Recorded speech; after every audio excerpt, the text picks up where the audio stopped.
Hindi nyo ba marinig ang ringtone ng inyong mga Android phone kapag meron tumatawag sa inyo? Kung ganito rin po ang problema ninyo mga boss, ay meron ako sa inyong ituturo na paraan para kahit paano ay masolusyonan yung ganitong problema. Dahil minsan, aksidente natin napapahinaan yung volume or yung ringtone ng ating mga Android phone. Ngayon, para malaman po yun kung napahinaan ba natin yung ringtone ng ating mga Android phone, ang kailangan nyo lang pong gawin dyan ay pinutin nyo lang po yung volume sa inyong mga Android phone. Kahit ano po dyan piliin nyo sa volume up o kaya volume down. At pagkatapos, kapag pinindot nyo po yan, ay meron po kayong makikitang volume level at meron din po kayong makikita dyan na dalawang tuldok o kaya minsan ay tatlong tuldok. Ngayon, ang kailangan nyo pong gawin dyan ay pinutin nyo lang po ito, yung dalawang tuldok o kaya yung tatlong tuldok na lalabas sa inyong mga Android phone. At dito nyo na po makikita yung volume level ng inyong music, ringtone, notification, at ng inyong alarm.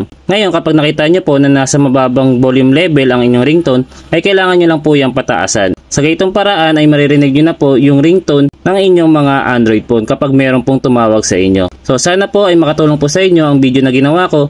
At kung nagustuhan nyo naman ang video na ito ay isang thumbs up lang at thank you comment ay masaya na ako.